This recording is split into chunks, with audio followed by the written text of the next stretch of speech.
बोलो क्या लग रहा है यहां पर? अबे कॉमन सेंस लगाओ बच्चों, किसके अंदर क्या कार्बन आयन नहीं बना पा रहे हो यहां पर यार? तो किसके अंदर यहां पर यदि इधर अटैक होगा तो क्या कार्बन आयन यहां नहीं बनेगा? और यदि ये यहां बनेगा तो क्या ट्रायंगल में नहीं मूव करेगा? और यदि यहां आएगा ट्रायंगल इधर आएगा तो इस NO2 में मोशन कर जाएगा, यहां आएगा इस NO2 में मोशन कर जाएगा, यहां आएगा इस NO2 में मोशन कर जाएगा।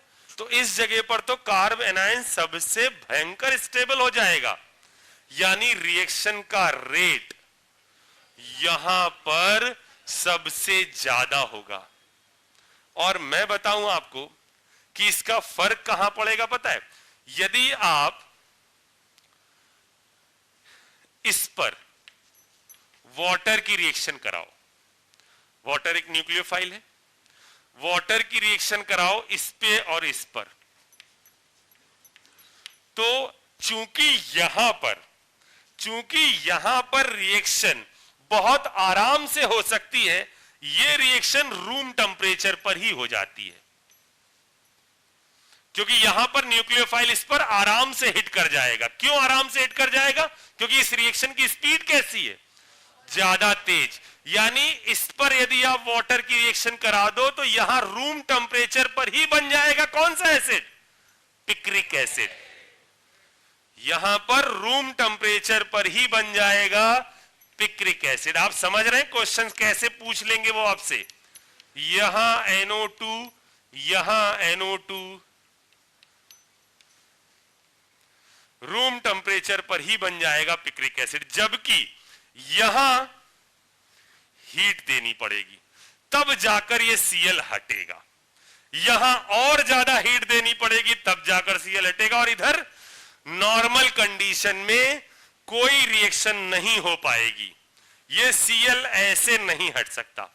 इसको हटने के लिए आपको बहुत ड्रास्टिक कंडीशन देनी पड़ेगी। ये आया था इस साल मेंस में कि यहां पर जब आप NaOH के साथ रिएक्शन कराओगे, और कंडीशन पूछी थी मेंस में, तो कंडीशन है 623 केल्विन, 300 ATM प्रेशर।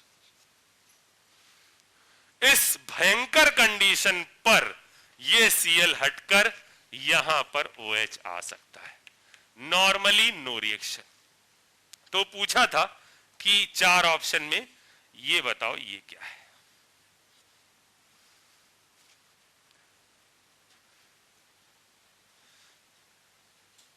इतनी चीज समझ में आई?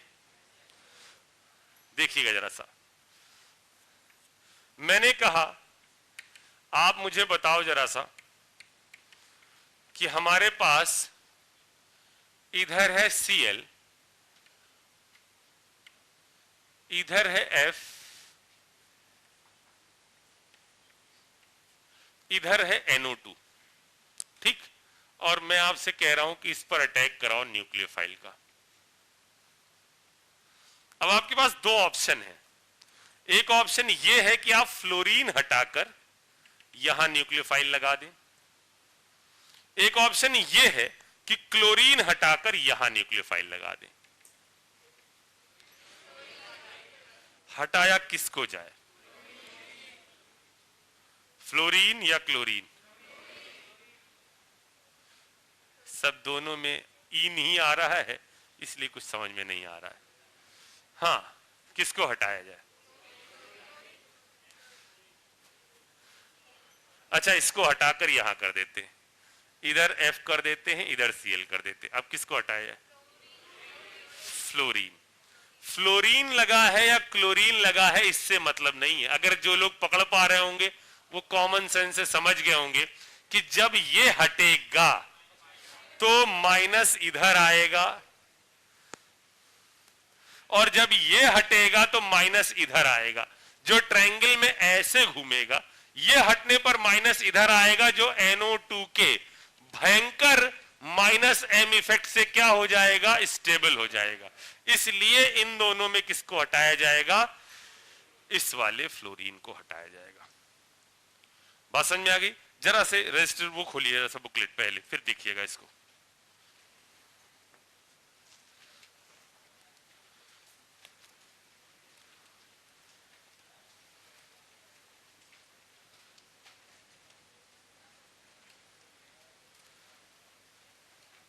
पेज नंबर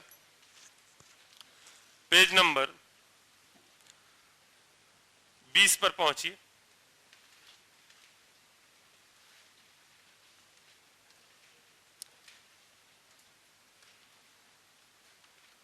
पहुंच गए? Question number 11, page number 20, question number 11। पहले आप क्वेश्चन पढ़िए और मुझे बताइए कि इसकी कैटेगरी आप समझ पा रहे हो? क्या चीज अटैक करने आ रही है, इलेक्ट्रोफाइल या न्यूक्लियोफाइल? न्यूक्लियोफाइल। जब न्यूक्लियोफाइल अटैक करने आते हैं तो दो ही कैटेगरी हो सकती है, ARSN1 और ARSN2। ARSN1 होगी नहीं, क्योंकि ARSN1 मैं कितनी बार बोल रहा हूं, आपको समझ में आ रहा है ना? ARSN1 होगी नहीं क्योंकि वो तभी होती है जब आपका डाइजोनियम हो। तो ये यहां पर कौन सी होगी? ARSN2। अब उसको प्रिडिक्ट कैसे करना है, रेट कैसे देखना है? कार्बन आयन की स्टेबिलिटी से। जरा मुझे जल्दी से चेक करके बताएं कि क्या लग रहा है। आगरा लग रहा है?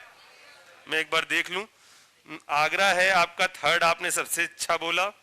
ओके, थर्ड के बाद आपने फोर्थ बोला, ठीक है। फिर आपने फर्स्ट बोला, ठीक है भाई। चेक करो जल्दी से, कोई ऐसा जो ना समझ में आ रहा हो आपको कि सर इन दोनों में आपने प्रिडिक्ट कैसे किया? आ रहा है समझ में? अच्छा बच्चों, अगर मैं आपसे यह पूछ लेता कि इन दोनों में रेट किसका ज्यादा होगा, ये इंपॉर्टेंट है।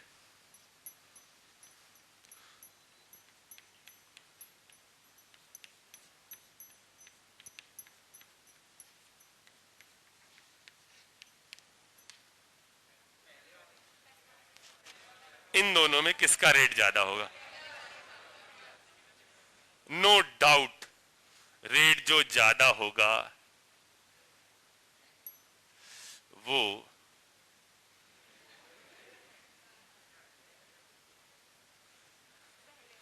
पहले वाले का ही रेट ज्यादा होगा। कैसे सोचा? ये क्या मतलब हुआ सर? पास में ही तो लगा हुआ है। देखो देखो देखो, एम इफेक्ट से नहीं सोच पाओगे, एम इफेक्ट से नहीं सोच पाओगे। निगेटिव चार्ज तो दोनों जगहों पर ही आ रहा होगा, दोनों जगहों पर ही वो रेजोनेंस कर रहा है, तो एम इफेक्ट से नहीं सोच पाओगे। तो क्या सोचोगे? आई से सोच लेना। कैसे? देखो बेटा, यहां यदि कोई ग्रुप लगा हो, जैसे यहां कोई ग्रुप लगा हो जो इधर डेल पॉजिटिव चार्ज बढ़ा रहा हो, तो निगेटिव चार्ज का अटैक भी तो अच्छी तरह करवा देगा। इधर ये जो है, अब दोनों में ये हमेशा नहीं सोचना है, ये यहां ही सोचना है जहां से हम एम से सोच नहीं पा रहे, क्योंकि यहां पर भी एम आने, यहां पर भी निगेटिव चार्ज आने पर रेजोनेंस, यहां का निगेटिव चार्ज भी यहां पहुंचेगा, वहां पर भी रेजोनेंस। ये दोनों इफेक्ट तो सेम हो गए। तो अब क्या करें? जब यहां लगा होगा तो इधर पॉजिटिव चार्ज को बढ़ा रहा होगा, तो न्यूक्लियोफाइल इस क्लोरीन पर आकर अच्छी तरह से अटैक कर देगा। वैसे तो हम कार्बन आयन की स्टेबिलिटी से ही सोचते हैं, लेकिन यहां हमको वो स्टेबिलिटी वाला कॉन्सेप्ट समझ में ही नहीं आ रहा था, इसलिए हमने कहा सोच लो क्या, इसका इंडक्टिव। ये यहां पर प्लस चार्ज को क्या कर देगा? बढ़ा देगा, जिससे रिएक्शन का रेट कैसा हो जाएगा? ज्यादा। ये वाला पॉइंट नोट करके लिखना बाद में। पहले इसके जस्ट आगे वाली रिएक्शन जो आपने 11th किया, उसके जस्ट आगे वाली रिएक्शन 12, हाँ 12, ध्यान से। इसमें पहले मुझे बताओ, NaSCH3 में न्यूक्लियोफाइल क्या है? SCH3। अब एक हाइड्रोजन हटना है बच्चों, और वही आपको तलाश करना है कि आप किसको हटाओगे? फ्लोरीन हटाओगे। ये समझ में आया? क्यों फ्लोरीन हटाओगे?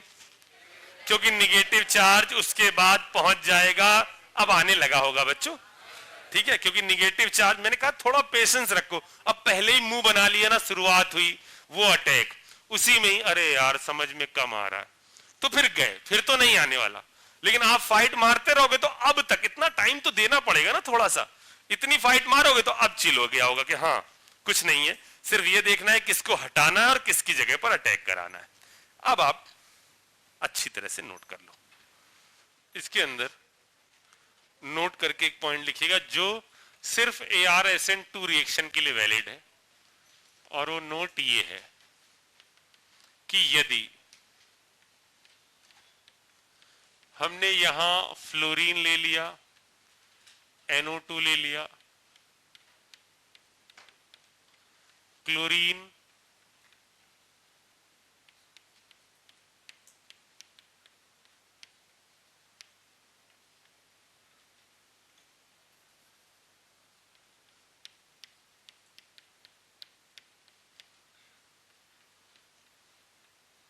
और यदि मैं इस पर rate of nucleophilic substitution reaction के बारे में बात करूं तो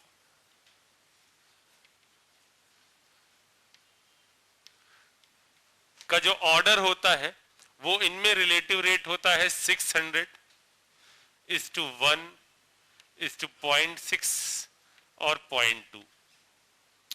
मतलब यहां पर जो रिलेटिव रेट है, जो आपको सिर्फ यहीं पर ही ध्यान रखना है कि इनमें रिलेटिव रेट, अब देखो सब पर निगेटिव चार्ज आएगा, जो निगेटिव चार्ज NO2 पर इसमें भी वैसा ही जा रहा है, इसमें भी वैसा ही जा रहा है, इसमें भी वैसा ही जा रहा है, इसमें भी वैसे जा रहा है, इससे कंपेयर नहीं कर पाएंगे। NO2 के इंडक्टिव से कंपेयर कर पाएंगे क्या?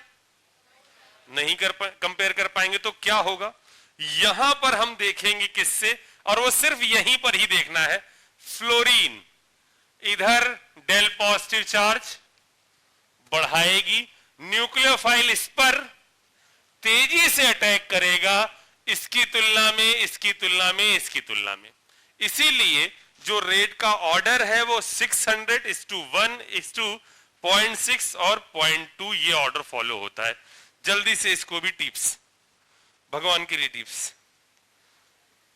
सुनो। तुम चले जाओ, रवि भैया को बुला लो जरा सा, होता है। अरे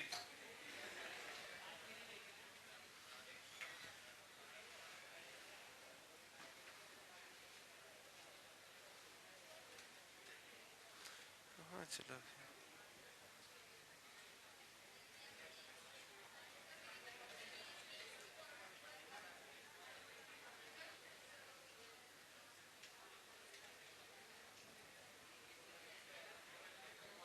लिखो लिखो पहले इसको।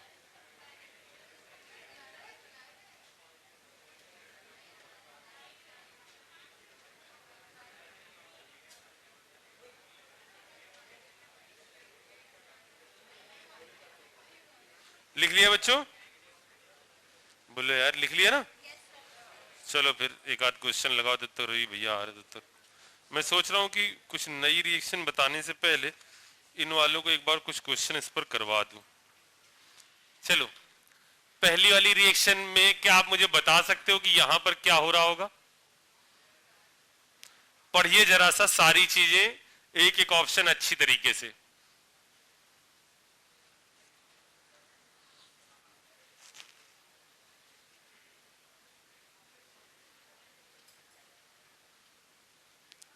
पहले मुझे बताओ बच्चों, क्या ये समझ में आ रहा है रिएक्शन वही वाली है जिसमें अटैक ऊपर नीचे बाहर होगा? बताओ, पहले ये चीज समझ में आ रही है? अच्छा, बाहर जो निकलेगा उसमें मैं आपसे कह रहा हूं HCl भी बनेगा। क्या आप ये बात समझ पा रहे हैं? एक तो यहां से बच्चों इसका अटैक होगा, अटैक ऊपर नीचे बाहर, ये Cl बाहर हो जाएगा, ठीक है। यहां से बन जाएगा C6H5 डबल बॉन्ड O, और ये पूरा ग्रुप यहां पर चिपक जाएगा। क्या उसका नाम आप बता सकते हो जो बन रहा होगा? इनमें से कौन सी चीज, क्योंकि वो बन क्या रहा होगा, C6H5 double bond O NHCH3। अब इसका नाम लिखने का तरीका हम लोग को पता है, जरा देखो क्या है, N मेथाइल बेंजामाइड क्या इसको कह सकते हैं एन मिथाइल बेंजामाइड? दूसरा नाम भी पढ़ लेते हैं, एन फेनिल एथेनामाइड। एन फेनिल नहीं है भाई, एन के साथ क्या जुड़ा हुआ है? पहला वाला इसका मतलब सही है। तीसरे वाले को बात करते हैं, थर्ड चेन्नई पढ़ो जरा सा। Acid is produced in the reaction, reaction is more favourable in presence of pyridine। कैसे? HCl जो बनता है उसको खाने के लिए हम यूज करते हैं क्या? pyridine। याद आया आपको? pyridine ले लेते थे तो वो आपका रिएक्शन कर जाता था HCl के साथ और बना देगा ये कंपाउंड, जिससे रिएक्शन के अंदर क्या हो जाएगा? HCl जो प्रोडक्ट साइड प्रोड्यूस हो रहा था वो यदि आप खत्म करते गए तो रिएक्शन कहां जाती जाएगी? फॉरवर्ड डायरेक्शन में। इसीलिए लिखा हुआ है reaction is more favourable in presence of pyridine। समझ में आ गई मेरी बात? क्या अगले वाले पर हाथ आजमाएंगे आप?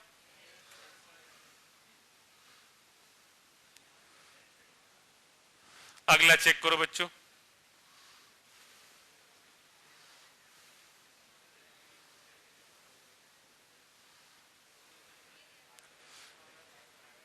वही रिएक्शन है जो आपको अभी मैंने पढ़ाई है, बस फील गुड होने लग जाए थोड़ा थोड़ा सा। अपन को बहुत तेज नहीं भागना है, सिलेबस जल्दी खत्म करके कुछ नहीं होने वाला। पहले मुझे बताओ, it is soluble in alkali, true या फॉल्स? ट्रू। तो पहला वाला सही हो गया। It is form by reaction between Hinsberg reagent and 1 degree amine. क्या कहते हो? बिल्कुल सही है भाई। तो सही जवाब हो गया क्या? आगरा चेन्नई। बढ़िया बच्चों, बढ़िया। ठीक, आगे चलते हैं। सुनिए, आप खुद से ट्राई करिए, बगल वाले के कान में अपने ज्ञान को मत फूंकिए, खुद से ट्राई करिए। हाँ चलिए, आपने बोला सभी लोग ट्राई करो। पहले तो बताओ, पहले बताओ।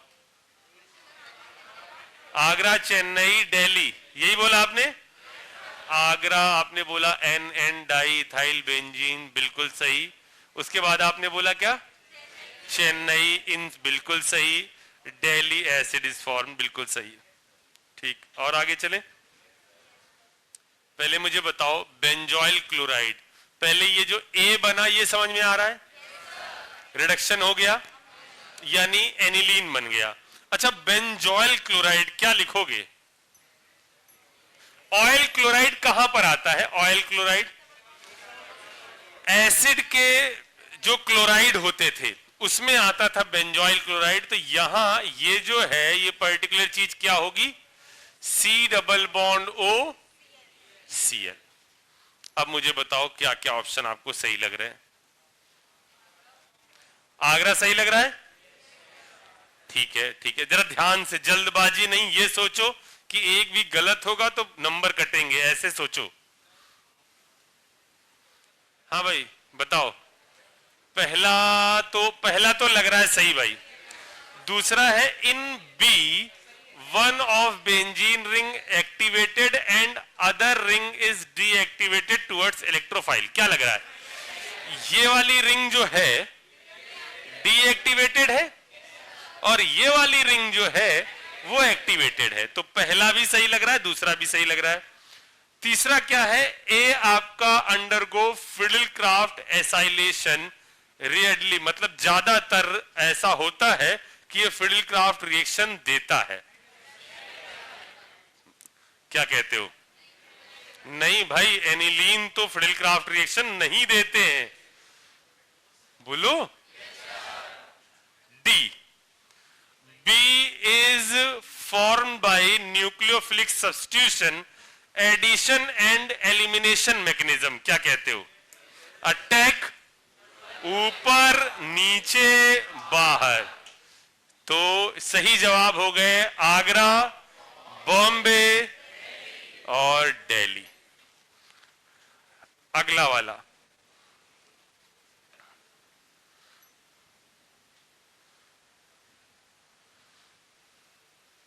ये वाला तो कर लिया हम लोगों ने अभी, याद है?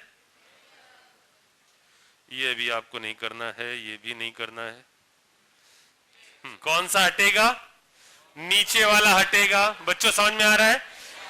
क्योंकि इसके बाद निगेटिव चार्ज जो है NO2 के पास जाएगा और वो स्टेबल हो जाएगा। अब बताओ, ये शुरुआत करी थी, अब समझ में आने लग गया इस चीज के बारे में? ठीक है, ठीक है, ठीक है। हमने कहा था ना आप रुक जाओ, जब आप 3 बजे जाओगे। सर आपने 2 बजे बोला था। हाँ, next next next next next, इसको देखो।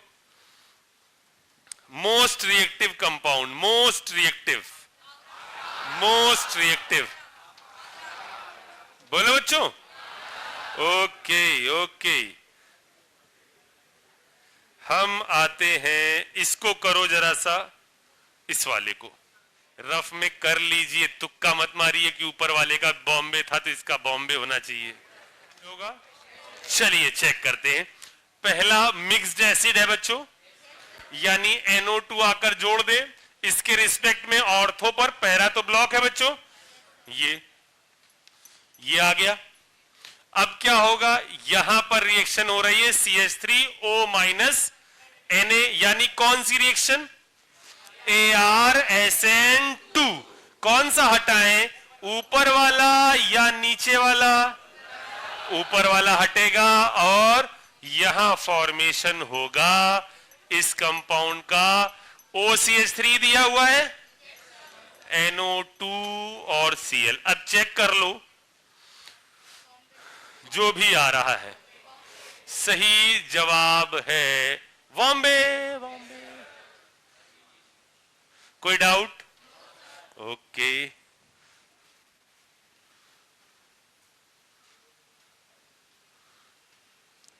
ओ माय गॉड,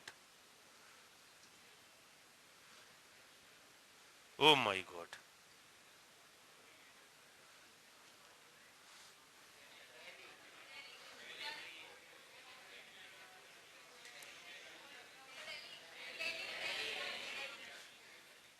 ये इन्होंने मूर्खों ने बताया कि दिल्ली और दिल्ली बिल्कुल सही है, फ्लोरीन हट जाएगा और उसके बाद ऑर्थो और पैरा पोजीशन पर। बिल्कुल सही बच्चों, बिल्कुल सही।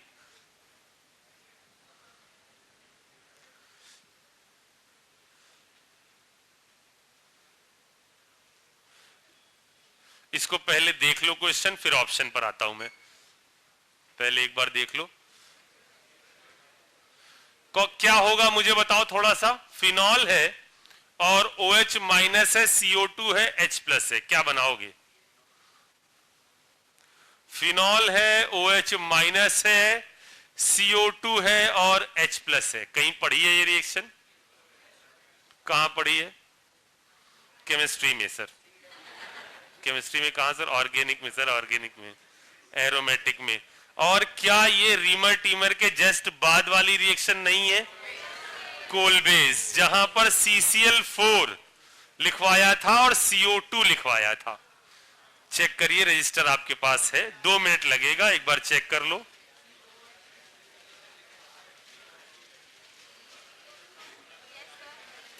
मिल गया?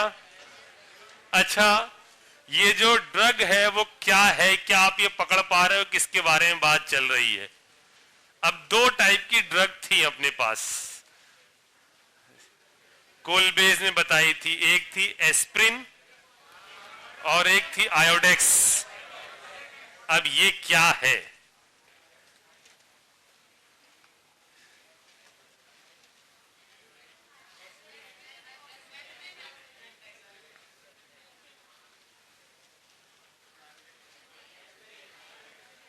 और यकीन मानिए, इन चीजों को आप जितना तेजी से भूल रहे हो ना, इतनी तेजी से, जैसे हमने कहा था ना आपका दिमाग तेज चलता, वैसे ही मैं आपको एक चीज और बताना चाह रहा हूं कि जितनी तेजी से आप भूलते हो ना, उतनी तेजी से इतने सालों में शिखर के अंदर कोई नहीं भूलता था।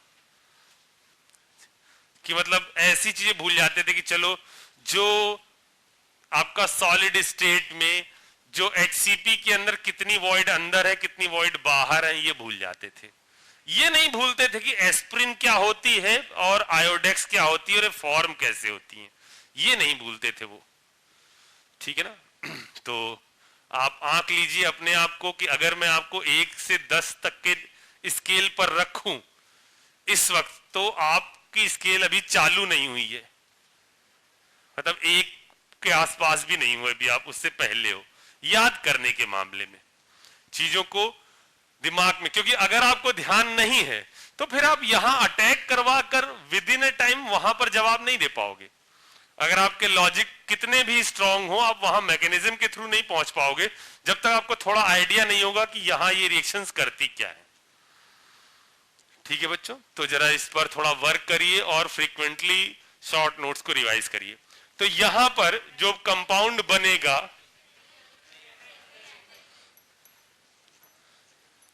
और ये बात याद रखिएगा, अपने आप की रेटिंग टेस्ट पेपर के नंबर के हिसाब से मत रखिएगा। वो नंबर आपके जिस टेस्ट पेपर में चाहोगे ना इतने गिर जाएंगे जिसका कोई हद नहीं। जिस टेस्ट पेपर में आप चाहोगे, अगर आपको अगले वाले में देखना है तो मैं अगले वाले में दिखा दूं, जिस टेस्ट पेपर में चाहोगे आपके नंबर ड्रास्टिकली गिर जाएंगे, क्योंकि मुझे पता है कि आपसे क्या पूछा जाएगा तो आप उसमें बेटर परफॉर्म कर सकते हो और क्या पूछा जाएगा जिसमें आप परफॉर्म नहीं कर पाओगे। आपने देखा मैंने काइनेटिक्स का कोई कठिन सवाल नहीं पूछा, मैंने हर बार इसको बढ़ा दिया, इसको 10 गुना घटा दिया, वही पूछ लिया। अब मैं इसमें भी दम लगा देता तो आपके फाकते उड़ जाते।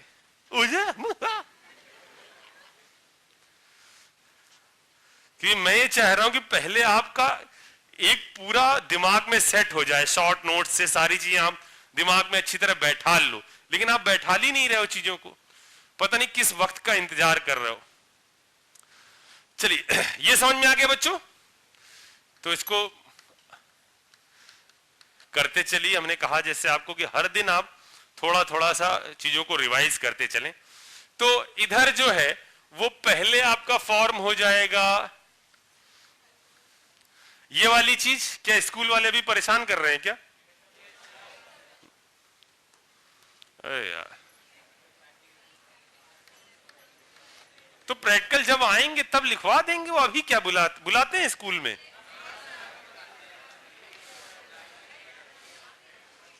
अच्छा, वो प्री बोर्ड भी चल रहे हैं क्या, कुछ ऐसा भी है? अरे यार चलो कोई बात। अरे तो दुखड़ा रोने लगे, हजे हम सर क्या बताएं सर, बहुत बुरी हालत है सर। हाँ इधर आओ, इधर आओ बच्चों, इधर आओ, इधर आओ।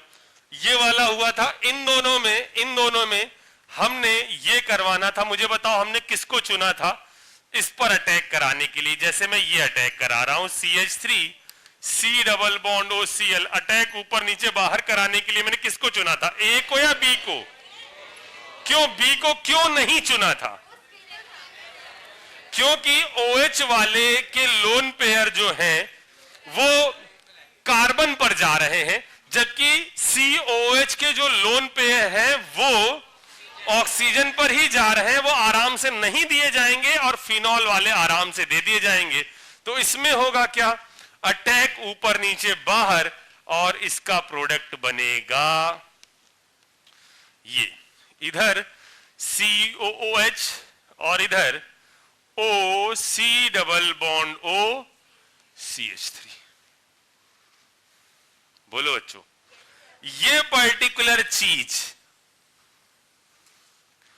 जब ग्लूकोज के साथ रिएक्शन करती थी तो इसके यदि एक्सेस ली जाती थी तो इसके 5 मोल रिएक्ट करते थे। ट्रू या फॉल्स? ग्लूकोज के साथ जब रिएक्शन करी जाती थी तो इसके 5 मोल रिएक्ट करते थे। क्या होती थी रिएक्शन? यही होती थी। इसमें दिमाग नहीं लगाना, यहां कॉमन सेंस से चलना है। आंख छोटी छोटी करके नहीं सोचना ये क्या था, ये क्या था, ये नहीं सोचना है। क्या चीज सोचनी है यहां पर? यही तो हो रहा था, वहां पर भी तो यही होगा। अटैक ऊपर नीचे बाहर, कितने मॉलिक्यूलर मास इंक्रीज करता था, ये है मेरा क्वेश्चन। 42 यूनिट से मॉलिक्यूलर वेट जो है वो इंक्रीज कर जाता था और 5 मोल की रिएक्शन होती थी। बिल्कुल ठीक है, आगे चलते हैं। आगे चलने से पहले मैं कुछ चीजें और पूछूं, जरा सा थोड़ा सा मुझे बताओ कि जो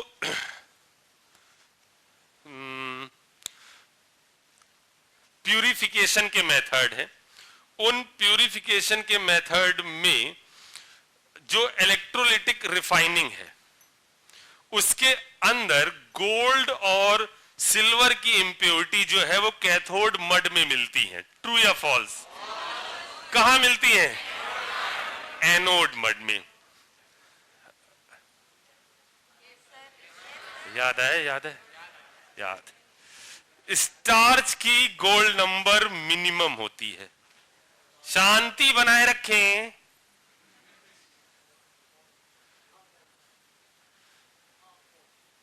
नक्की कर लो पहले।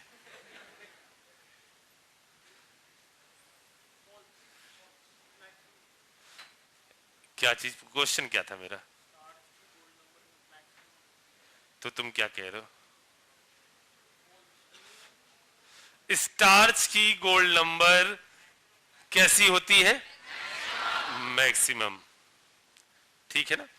अच्छा, थोड़ा सा मुझे और बैठ जाओ, बैठ जाओ, बैठ जाओ।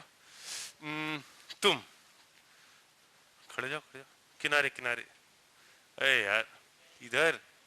हाँ, मुझे ये बता दो, और मतलब ऐसा नहीं, अभी शुरुआती दौर में मैं आपको भयंकर डांटूंगा नहीं, ठीक है ना, मारूंगा कि ऐसा कि मारने लग गए, ये नहीं सुना पाए, वो नहीं सुना पाए, अभी नहीं, कुछ दिन बाद, ठीक है ना, कुछ दिन बाद। तुम मुझे ये बताओ, क्या क्या याद करके आने के लिए कहा था? सरफेस और मेटलर्जी, ठीक है। सीएमसी एक ऐसा कॉन्सेंट्रेशन है जिसके ऊपर मिशेल फॉर्मेशन संभव है। ट्रू या फॉल्स? क्राफ्ट टेम्परेचर वो टेम्परेचर है जिसके नीचे मिशेल फॉर्मेशन। सोप के लिए मिशेल फॉर्मेशन का कॉन्सेंट्रेशन कितना होगा? 10 टू दी पावर -2 से 10 टू दी पावर -3। जैसे जैसे हाइड्रोफोबिक पार्ट बढ़ता है सीएमसी डिक्रीज करता है। बैठ जाओ। ठीक ठीक ठीक। बताओगे कुछ? थोड़ा बहुत, थोड़ा बहुत, थोड़ा बहुत, ज्यादा नहीं। क्या बताओगे? सरफेस या मेटलर्जी? मेटलर्जी बताओगे, ठीक है। मेटलर्जी में मुझे बता दो कि हॉल हेराल्ड प्रोसेस में कैथोड और एनोड किस चीज के बने होते थे?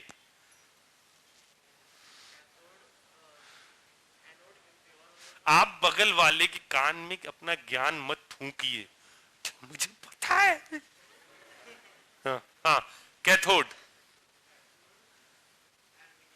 एल्युमिनियम का कैथोड, और एनोड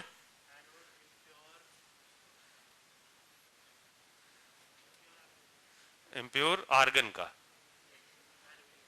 इम्प्योर एल्युमिनियम और एल्युमिनियम।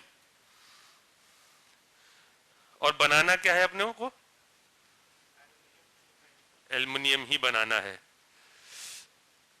बैठो। आपको ये पता है कि हॉल हेराल्ड प्रोसेस में कैथोड और एनोड किसके बने होते थे?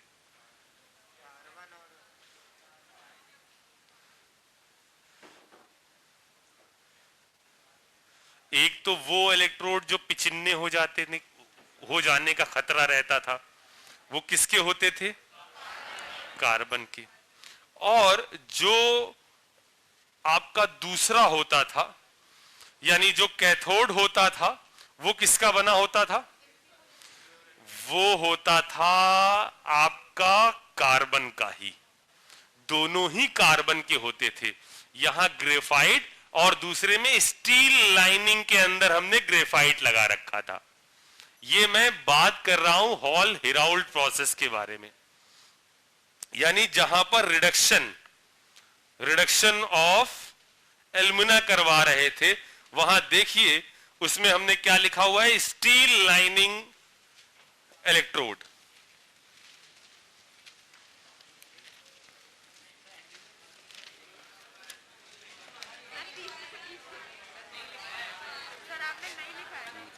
क्या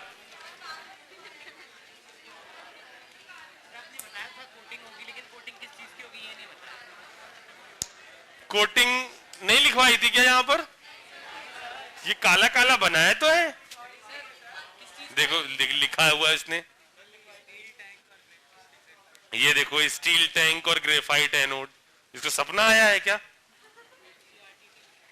इसमें लिखा ही नहीं एनसीईआरटी में प्रोसेस, एनसीईआरटी में प्रोसेस ही नहीं है। ये लिखिए अगर ना लिखा हो तो, वो जो ब्लैक ब्लैक सा बना है ना ये वाला, ये आपका इस जगह पर ये है, जो ये ऊपर वाले हैं ये तो ग्रेफाइट है, ये भी क्या है आपका ग्रेफाइट ही है, स्टील के अंदर लाइनिंग लगी हुई है ग्रेफाइट की। चलिए अभी पूछता हूं और चलें आगे बच्चों थोड़ा सा।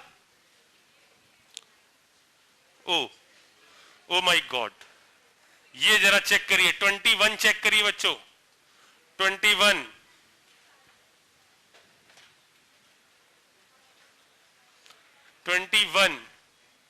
क्या पहली रिएक्शन याद आ रही है आपको?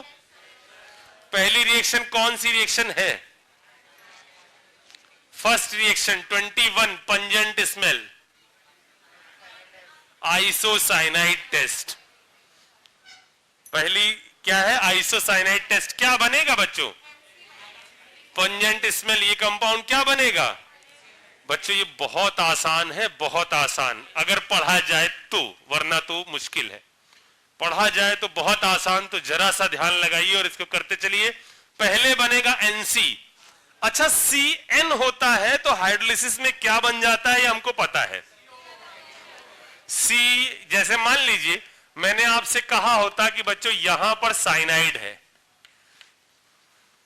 और इस पर मैं हाइड्रोलिसिस करवाता, नो डाउट यहां पर मैं COH बना देता। अच्छा और क्या बनाता मैं? साथ में क्या बनता? अमोनिया गैस बाहर निकलती। अच्छा मुझे बताओ बच्चों, अगर मैं ये यहां पर बन रहा है NC और इस पर हाइड्रोलिसिस करूं, चेक करो जरा सा क्या ऑप्शन होना चाहिए, क्या बनना चाहिए? समझ में आया? यहां क्या होगा? यहां पर ये बॉन्ड टूटेंगे और फॉर्मेशन होगा किसका? NH2 और इधर HCOOH, यानी सही जवाब है आगरा। ये भी समझ में आ गया? ओके चलिए 22 जरा ध्यान से।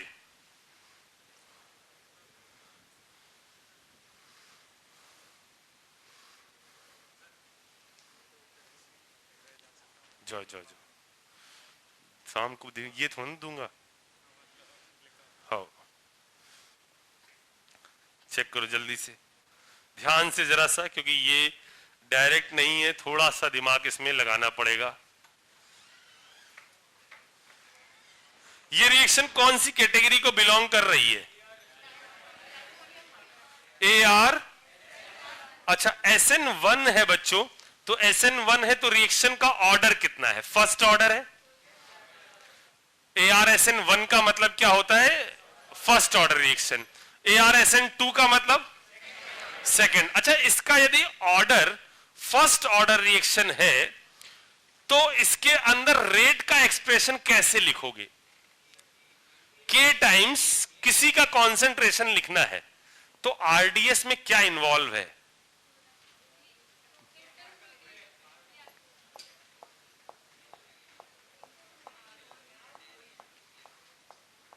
अब एक ही रिएक्शन 2 स्टेप की है, पहले इंटरमीडिएट बनता है और फिर प्रोडक्ट बनता है, तो रिएक्शन का रेट का एक्सप्रेशन क्या यही नहीं आ जाएगा?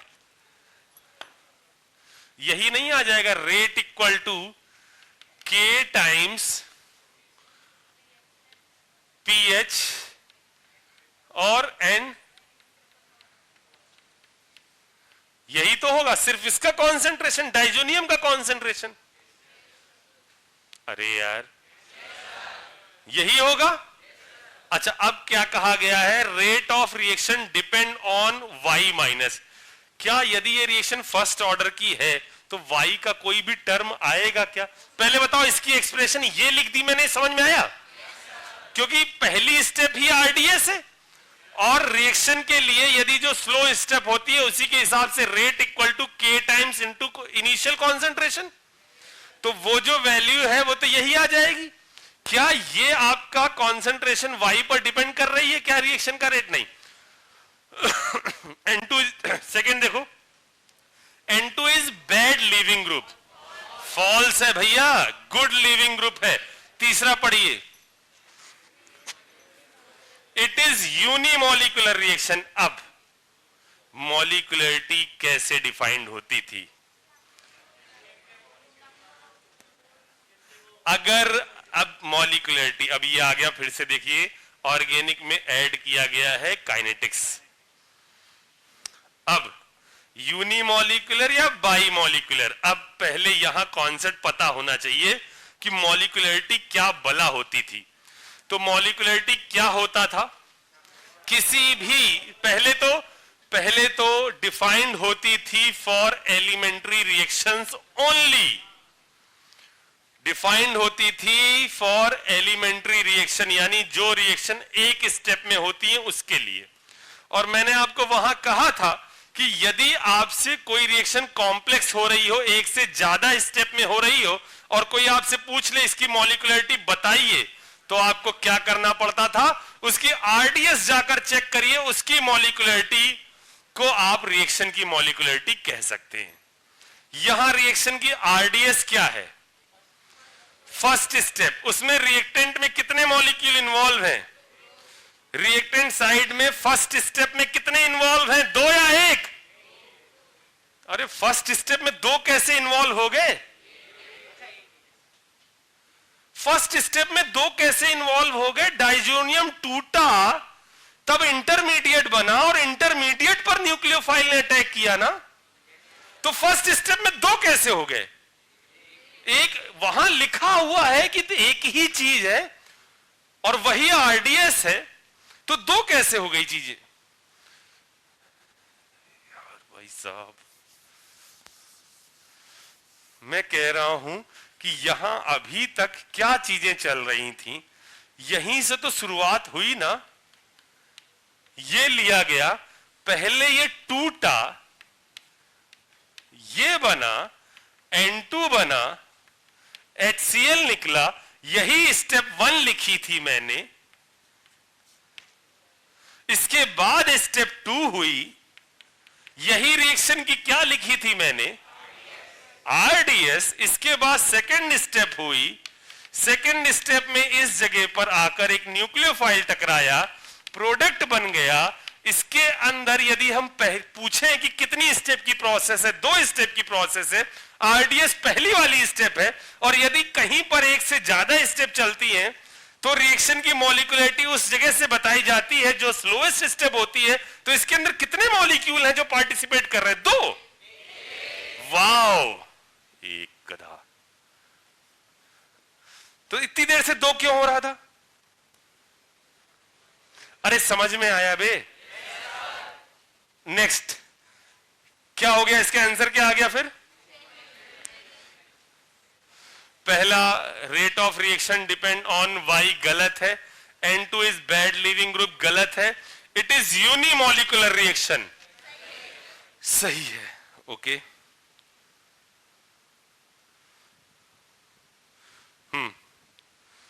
ध्यान से।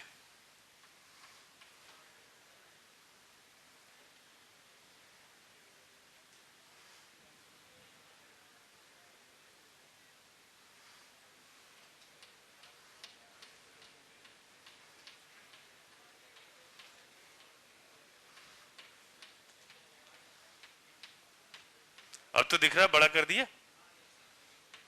आप बस मन में सोच लीजिएगा, उसके बाद बताइएगा कि ये आपका आ रहा है। ये क्या लिखा है, ये समझ में आ रहा है बच्चों? ठीक है, ठीक है।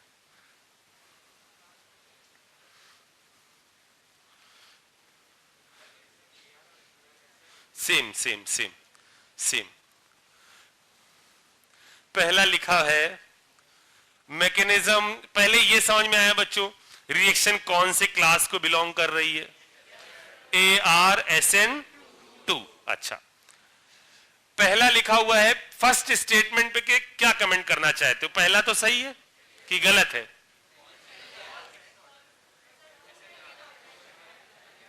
Reaction mechanism during reaction is SNAR, ये गलत है क्या? ना इन्होंने 1 लिखा ना 2 लिखा, तो इन्होंने क्या गलत कर दिया? ये इन्होंने तो ये कहा कि ये जो पूरा क्लास है ये बिलोंग कर रहा है न्यूक्लियोफिलिक सब्स्टिट्यूशन रिएक्शन को। क्या इनकी गलती हो गई कि इन्होंने 1 या 2 नहीं लिखा? तो क्या ये स्टेटमेंट गलत है क्या? बहुत बोलो बच्चों। ठीक। Second, carb anion is generated during reaction. कहां जनरेट हो रहा था कार्ब एनायन? वही NO2 के बाजू में जिसको आप स्टेबल करा रहे थे बार बार रेजोनेंस करवाकर, यानी बॉम्बे स्टेटमेंट तो सही लग रहा है। चेन्नई के बारे में क्या कमेंट कर रहे हो? Reaction rate does not depend on concentration of CN। माने बहुत ध्यान से रिएक्शन को देखिए और ये सोचिए कि रिएक्शन का रेट का एक्सप्रेशन कैसे लिखा जाएगा। रेट के एक्सप्रेशन में क्या एक टर्म आएगा या 2 टर्म आएंगे? 2 टर्म आएंगे। और वो 2 टर्म कौन कौन से होंगे? ये होगा रिएक्टेंट और ये होगा। यानी यदि आप साइनाइड का कॉन्सेंट्रेशन बढ़ाओगे तो रिएक्शन का रेट बढ़ेगा, इसका कॉन्सेंट्रेशन बढ़ाओगे तो रिएक्शन का रेट बढ़ेगा। तो आप अपने बुद्धि विवेक से मुझे यह बताएं कि इसके अंदर क्या लग रहा है? Reaction rate does not depend on concentration of CN minus. False है। नहीं आया? अरे तुम पक्का? Next, reactivity will be higher if F is present in place of Cl। Reactivity ज्यादा होगी यदि F प्रेजेंट होता Cl की जगह। ये बात बिल्कुल सही है। क्यों सर? क्यों? देखो ये केस वही नहीं हो गया जो मैंने अभी थोड़ी देर पहले आपको बताया था कि एक ही कंपाउंड में एक F हो, एक NO2 हो, एक Cl हो, एक NO2 हो। ये वही तो 2 को कंपेयर करवा रहे हैं। उन्होंने मुझसे पूछा बच्चों कि अगर ये और ये हो, यहां Cl हो, यहां NO2 हो, यहां NO2 हो, यहां F हो, यहां NO2 हो, यहां NO2 हो, तो वो कह रहे हैं कि इन दोनों में इसके अंदर रिएक्शन रेट ज्यादा होगा। यही कह रहे हो? तो क्या ये बात गलत है क्या? ये बात बिल्कुल सही है। तो सही जवाब इसके अंदर क्या आ गए? आगरा, बॉम्बे और दिल्ली। आया समझ में? ठीक। मुझे यार आगे बताना था थोड़ा सा।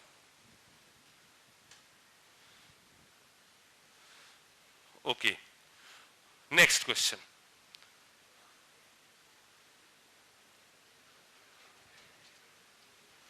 Find number of moles of RMGX consumed in the following conversion।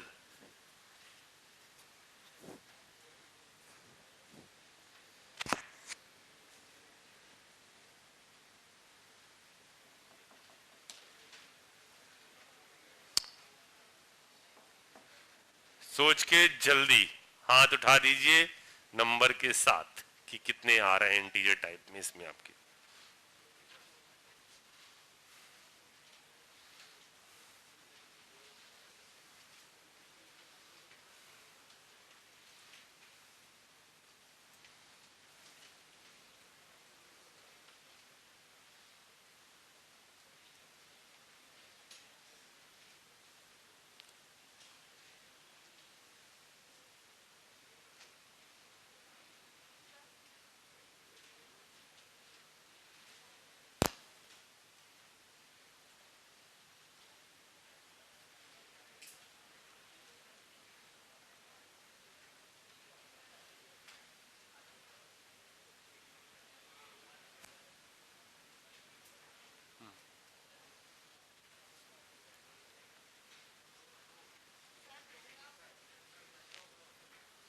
कुछ लोग ऐसे कह रहे हैं आउटसेट, दिल्ली बाहर हो गई, आउटसेट।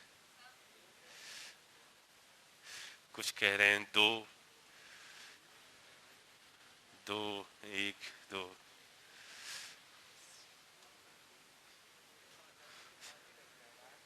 सही। आपने सोचा, सोच लिया तो मैं जवाब बोलूं?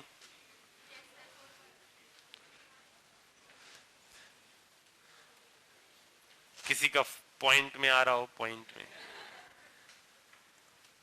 बोलो बच्चों। सही जवाब है एक प्लस एक, यानी सही जवाब है दो। जिन्होंने एक दिया उन्होंने क्या गलती करी?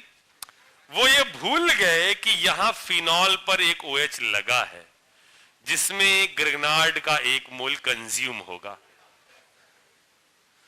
पहले क्या बनेगा ये समझ में आया? पहले क्या बनेगा? सेलिस एल्डिहाइड, यानी रिएक्शन कौन सी है? Reamer-teamer reaction. ठीक है बच्चों, हमने इसीलिए थोड़ा सा आगे आज ज्यादा नहीं बढ़े कि मुझे लगा कि पहले मैं एक बार, ये समझ में आ रहा है ना बच्चों? यहां CH3 पहले ये आ गया, इसमें किसी को कोई दिक्कत नहीं, ये बन गया। अब ग्रिग्नार्ड का अटैक होगा तो पहले तो ग्रिग्नार्ड क्या करेगा बच्चों? एसिड बेस रिएक्शन करेगा और यहां क्या चीज बना देगा? एक यहां कंज्यूम होगा ना, और एक कंज्यूम होगा कहां पर? इस जगह पर। तो जो आपका टोटल लगेंगे उनकी संख्या होगी तो। आगे बढ़ते हैं और पहुंचते हैं, कहां चला गया?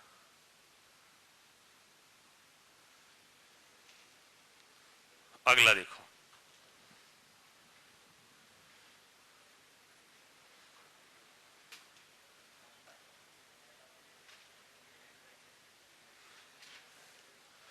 which of the following will give at least one of Remer-Teimer or isocyanate test? No. अच्छा है सर, और कहा गया ये या ये? एक मिनट रुको, पढ़ लेता हूं मैं। Which of following reaction give at least one of Remer-Teimer or isocyanate test? एक तो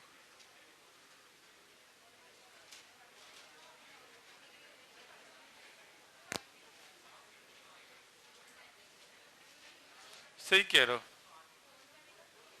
सही कह रहा, सही कह रहा।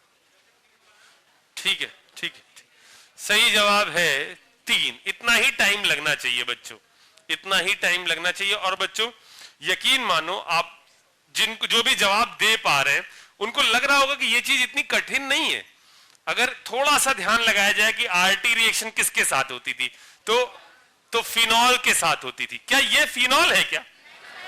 तो इसमें RT रिएक्शन होगी, इसमें बताओ इसमें कौन सी? Isocyanate test. अच्छा, आइसोसाइनेट टेस्ट किसके किसके साथ होता था? एलिफेटिक के साथ और एरोमेटिक के साथ। बस ये चीज पता या इसकी मैकेनिज्म पता तो आपका ये सवाल हो गया। तो क्या क्या आ गया? First, third, fourth. बोलो बच्चों, ये चीज भी क्लियर हो गई? ठीक ठीक ठीक ठीक। चलो इसके बाद कहानी नेक्स्ट टर्न पर देखेंगे।